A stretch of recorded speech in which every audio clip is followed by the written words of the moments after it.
Episode 6 of Gen V Season 2 was the moment everything started to make sense. For weeks, we've been watching Cypher move in the shadows, obsessed with something bigger than any of us could imagine. But this episode finally peeled back the curtain. We found out that Cypher wasn't just following orders. He might not even be in control of himself at all. The way he stared off blankly, emotionless, just going through motions, it felt off. Like someone else was behind the wheel. And that's exactly what this episode confirmed. Cypher might have been nothing more than a puppet. And the strings? They lead straight back to Thomas Godolkin. The same man everyone thought was dead. Cypher's entire life's work was built on one thing: finishing what Godolkin started. The whole Project Odessa. The idea of creating god-tier soups who stand above the rest, that wasn't Cypher's vision. That was Godolkin's dream. And now it seems like he's the one pulling every string from inside that chamber. Think about it, Cypher has no compound V in his system. He's a regular man surrounded by gods. Yet somehow, he's leading a movement for soup supremacy? That doesn't add up. Unless, of course, it's not Cypher's mind driving those decisions.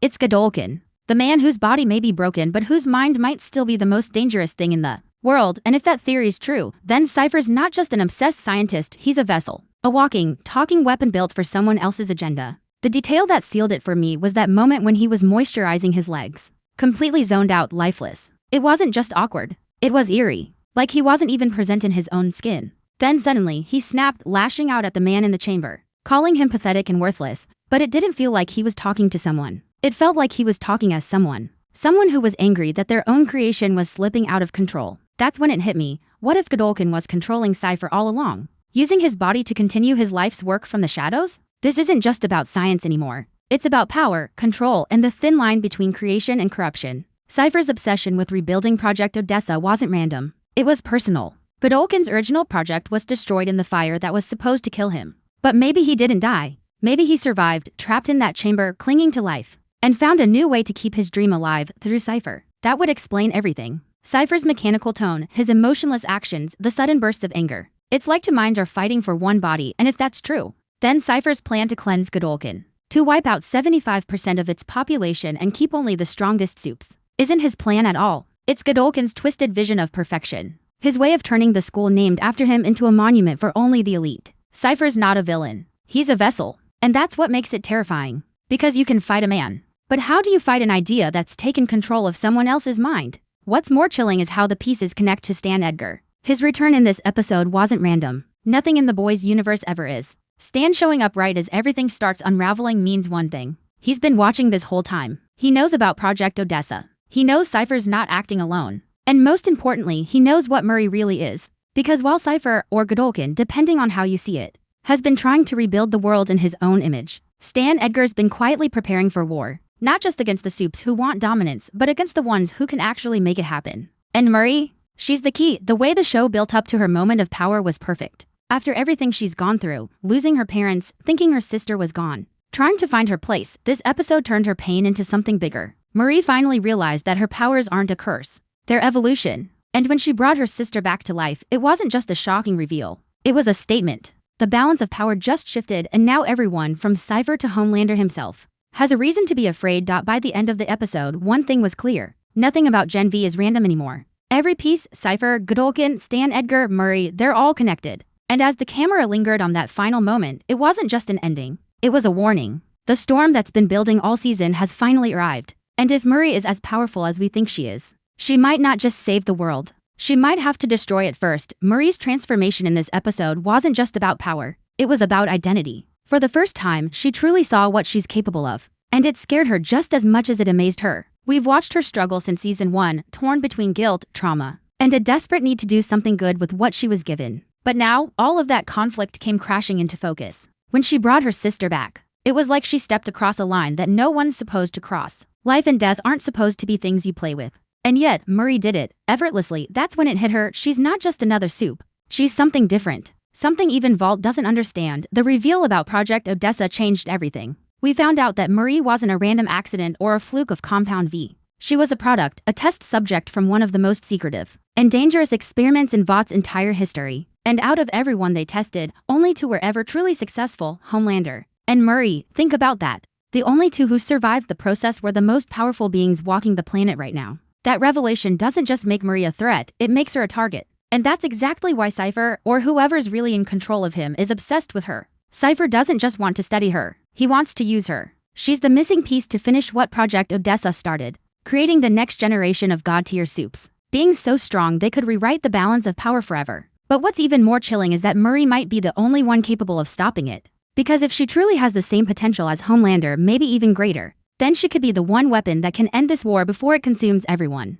But let's talk about Murray's mindset. That moment when she realized what she could do, it broke her. You could see it in her eyes. The same power that once destroyed her family is now the thing everyone wants to use. She doesn't trust it. She doesn't even trust herself. That's why when Stan Edgar brought her into that underground bunker 90 feet below the surface, protected from detection, she didn't feel safe. She felt trapped. Stan told her that she was important, that the world needed her. But Murray knows what that means. She's not a hero to them. She's a weapon. And weapons don't get freedom, they get used. Her choice to leave the bunker in the final moments of the episode said everything. She could have stayed. She could have hidden and waited for someone else to clean up the mess. But that's not Murray. Every time she's tried to run from her past, it's followed her. And now, with her sister alive again, with Cypher's plan closing in, she knows she can't wait anymore. This time, she's not reacting, she's stepping into the fight. Not because she wants to, but because she has to. What's haunting, though, is that Murray might be heading straight into a trap. Cypher's entire operation is built on manipulation. If Godolkin is truly controlling him,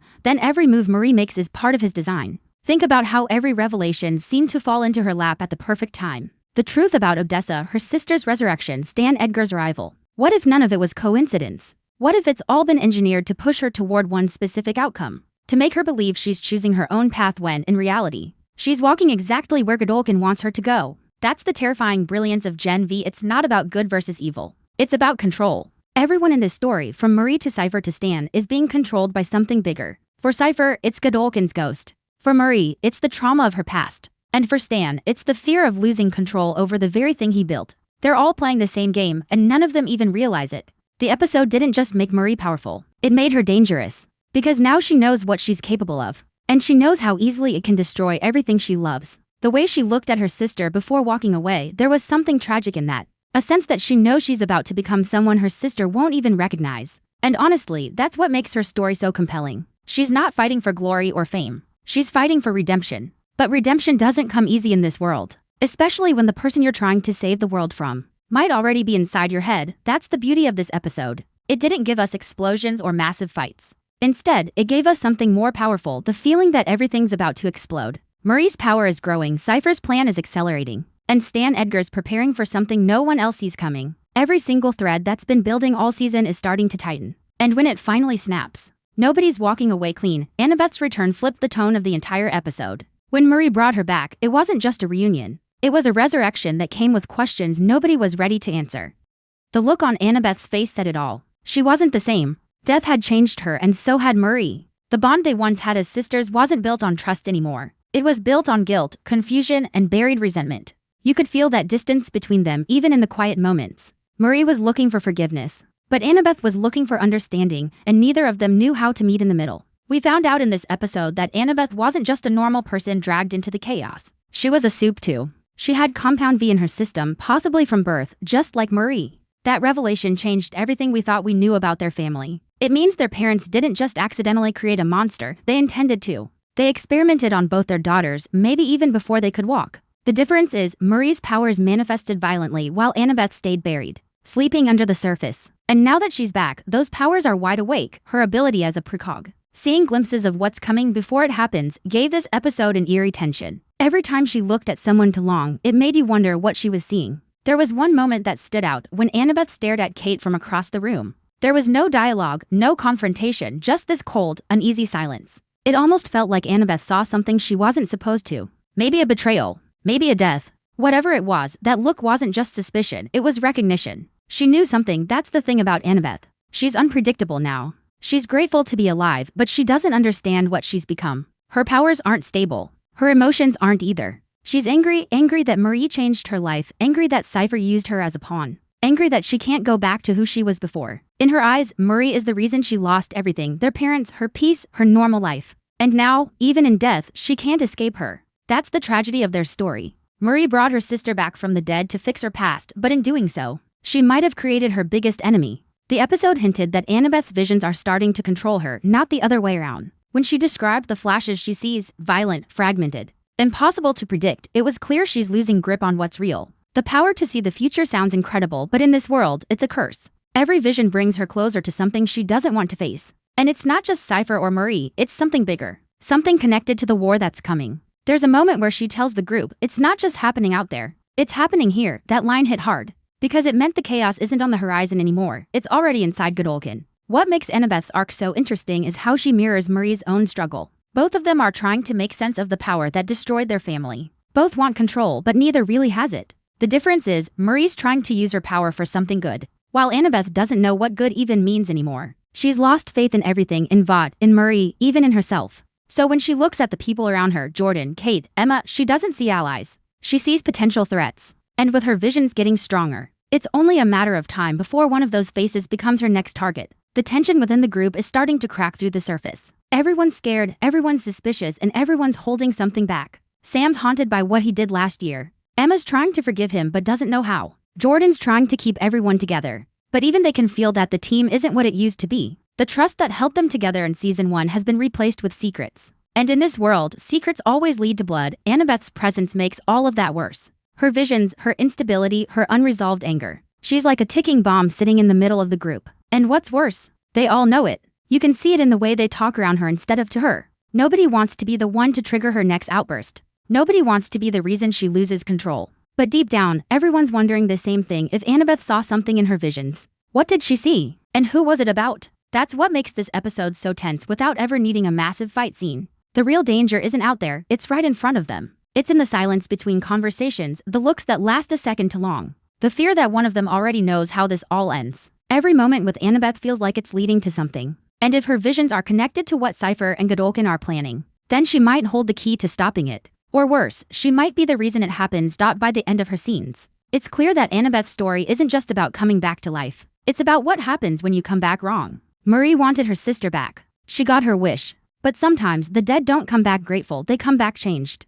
And that's what makes Annabeth so dangerous. She's unpredictable, emotional, and now she has the power to see things no one else can. The only question is, will she use it to save her sister or destroy her? Annabeth's return wasn't just shocking, it was unsettling. From the moment she opened her eyes, you could feel something wasn't right. The air shifted around her. Like the show itself knew that bringing her back wasn't supposed to happen. Marie may have thought she was saving her sister, but deep down, she knew what she'd done was unnatural. Death in this world doesn't like to be reversed, and the look in Annabeth's eyes said everything. She didn't come back the same. The reunion that should have been emotional felt eerie instead. There was warmth, but it was buried under tension, guilt, and fear. The first thing we learned was that Annabeth was never powerless. She had Compound V in her system all along, injected when she was a child, just like Marie. Their parents weren't victims of bad luck. They were part of the system. 2 daughters, 2 experiments, 1 broken family. The irony is, Marie spent her whole life thinking she was cursed for something she did wrong, when in reality, it was something done to her. And now, finding out her sister had powers to just adds to that guilt.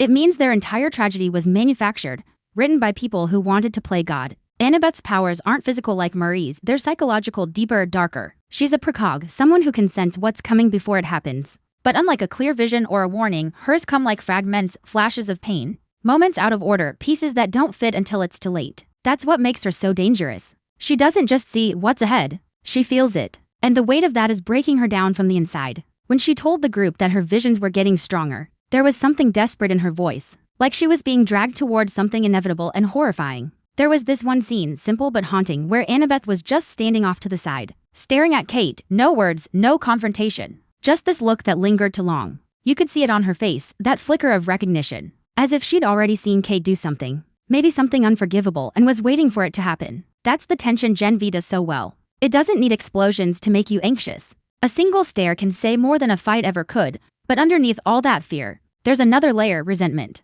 Annabeth doesn't fully trust Marie. She might be grateful to be alive, but she can't shake the feeling that everything bad in her life started with her sister. Losing their parents, being pulled into this mess, dying in the first place. Every scar she has, every moment of pain somehow loops back to Marie, and the cruel twist? Marie feels the exact same way. Both of them think they ruined the other's life. Both of them are wrong. But in Gen V, truth doesn't heal, it divides. It's that emotional divide that makes this episode hit differently. While Marie's learning to control God-level power, Annabeth's struggling to control herself. She's terrified of what she sees. Terrified that her visions might not just be glimpses of the future, but the cause of it. Because what if her powers don't predict events? What if they create them? That's the question this episode quietly plants. Every time Annabeth sees something, it comes true.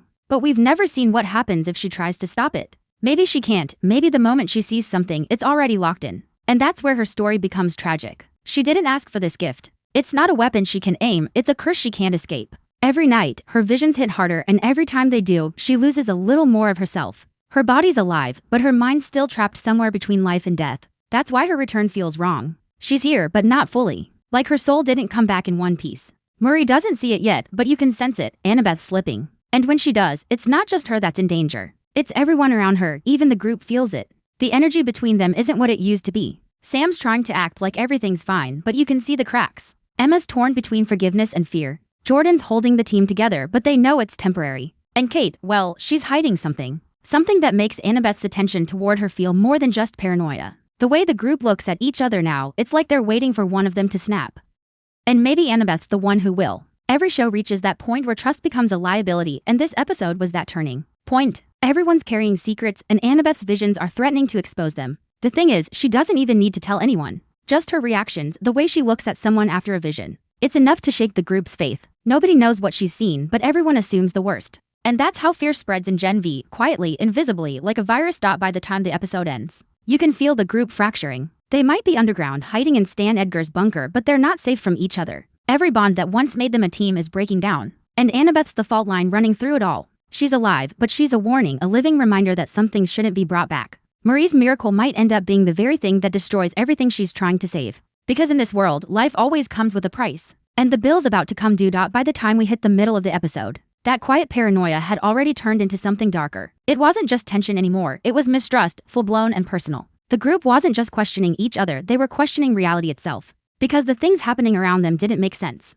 Time skipping, hallucinations, voices that sounded real but came from nowhere. It wasn't just Annabeth losing control, it was all of them. And the deeper you look, the more it feels like someone's pulling the strings. Someone smart enough to make chaos look like coincidence. Sam's the one who feels it first. You can tell from his body language, that quiet twitch, that way he avoids everyone's eyes. He's not the same Sam we knew. The one who was unfiltered, unpredictable, but honest. This version feels muted, like someone turned down the volume on his soul. His outbursts aren't random anymore, they're calculated. Which doesn't make sense unless you start to believe what some fans are whispering. That Sam's been altered again. Maybe it's the lingering effects of what happened in the woods, or maybe, just maybe, someone reprogrammed him when he was recaptured in that missing week. The show never fully explained. And then there's Cypher. The guy's been acting strange since the beginning, but this episode makes it clear. He's not just unhinged, he's dangerous. There's a part of him that thrives on instability, and now that Annabeth's back, he's feeding off the chaos. He keeps talking about balance, destiny, and how some of them were chosen to reset the system. That's the kind of talk you hear before everything goes sideways. His connection to Vought isn't as broken as he wants everyone to think.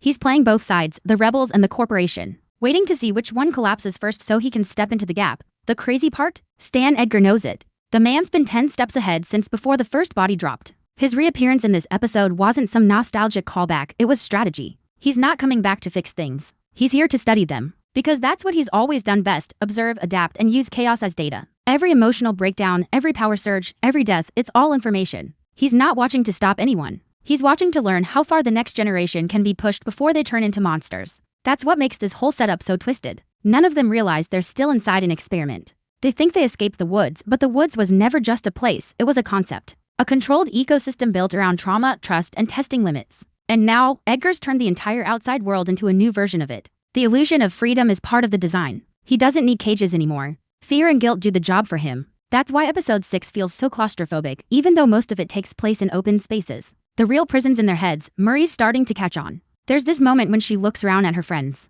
All of them falling apart in different ways, and you can see the realization hit her. The same system that made her a weapon is still controlling her. She thought saving Annabeth would be redemption, but it's actually her biggest mistake. Not because Annabeth's evil, but because her return proves that death is no longer the boundary. And if Vought can erase that line, what's left to stop them? The balance between life and death, good and evil, it's gone. Everything's been rewritten, and maybe that's the point. Maybe Vought wants chaos. Maybe Stan Edgar figured out that order doesn't inspire loyalty anymore, fear does. And nothing spreads fear faster than people who can't trust their own minds. That's why the hallucinations feel too intentional to be random. The flashes of the past, the voices of dead characters, even the time jumps. They're not supernatural. They're manufactured. Someone's running a simulation on them, pushing them toward a breaking point. Every breakdown is a data point. Every betrayal is an experiment. And the cruel part is, they'll never know who's running it. Jordan, though, might be the key. They've been quiet this whole episode, but there's something about the way they watch people now. Calm, calculating, almost too composed. It's like they've already figured out more than they're letting on. Maybe they suspect Stan's involvement. Or maybe they've made peace with it. Because the one thing Jordan understands better than anyone is survival. They've seen what happens to idealists in this world. You either adapt to the system or you get buried by it. So if they're playing along, it's not weakness, it's strategy. But here's where things take a hard turn. Cypher and Sam end up clashing again, not physically this time, but ideologically. Cypher accuses Sam of being compromised and Sam fires back, calling him a liar who's pretending to be woke while still begging for Vought's approval. It's a brutal exchange not because of what they say, but because you realize both of them might be right. Both are puppets in different ways, trapped in systems they think they're rebelling against. And as their argument builds, you can see Murray watching in silence, knowing exactly where it's heading. Because once words like that are spoken, there's no going back. By the end of the section, that's what the whole episode feels like, a slow unraveling of control. Every character thinks they're in charge of their own story, but the truth is, they're all being played. Even Annabeth's visions might not be premonitions. They could be projections fed to her to manipulate outcomes. And if that's true, then nothing we've seen can be trusted. Every scene, every emotion, every decision could be part of a larger plan. The scariest part? They're not fighting a villain anymore. They're fighting the design itself, and just when you think it can't get any darker, it does. Because the episode ends with one final image that changes everything. Stan Edgar standing alone in a surveillance room, watching multiple screens, each one showing a different version of the same group. Different choices, different outcomes. It's not just one experiment. It's hundreds. And only one of them survives. By this point in the episode, it's not about who's winning anymore. It's about who's breaking slower. Every face we've followed since the start looks a little more worn, a little more paranoid. Like they're carrying secrets they don't fully understand. That's the energy this episode runs on, quiet breakdowns hidden behind calm expressions. And the deeper it gets, the more obvious it becomes that nothing happening here is random. Every fear, every fight, every flash of power is being watched, measured, and pushed. Sam's the first one to show it. You can feel him cracking beneath the surface, like his mind's caught in a loop he can't escape. He's angry but disconnected, violent but almost robotic. It's like something inside him is fighting for control and losing. The way he freezes mid-sentence, like a memory hits him that doesn't belong to him. That's not just trauma. That's programming. Somebody's still pulling his strings and he's starting to realize it. The scary part is, he doesn't know where the strings end, or if they're even real. He's trapped between reality and design, and you can see that terror in his eyes. Meanwhile, Marie's falling into her own spiral. She's trying to hold everyone together, but it's clear she's losing her grip on what's real. She keeps hearing her mother's voice, not the warm, comforting one from her memories, but the cold, accusing tone from the night everything went wrong. And every time she hears it, her blood reacts. It starts moving on its own, like it's remembering something she's not ready to face. She doesn't say it out loud, but you can tell she's scared of herself again. After everything she's learned, after all the power she's gained, she still feels cursed. Because power doesn't erase guilt, it just amplifies it. Cypher, though, he's the wild card. There's something about the way he watches everyone that doesn't feel human anymore. Like he's analyzing, not empathizing. His words are starting to sound rehearsed, almost programmed. And when he says things like the outcome's already written, you realize he's not being poetic. He means it literally. He knows something the rest of them don't, maybe because he's seen behind the curtain. Or maybe because he helped build it. Either way, he's not trying to save anyone. He's waiting for them to destroy themselves.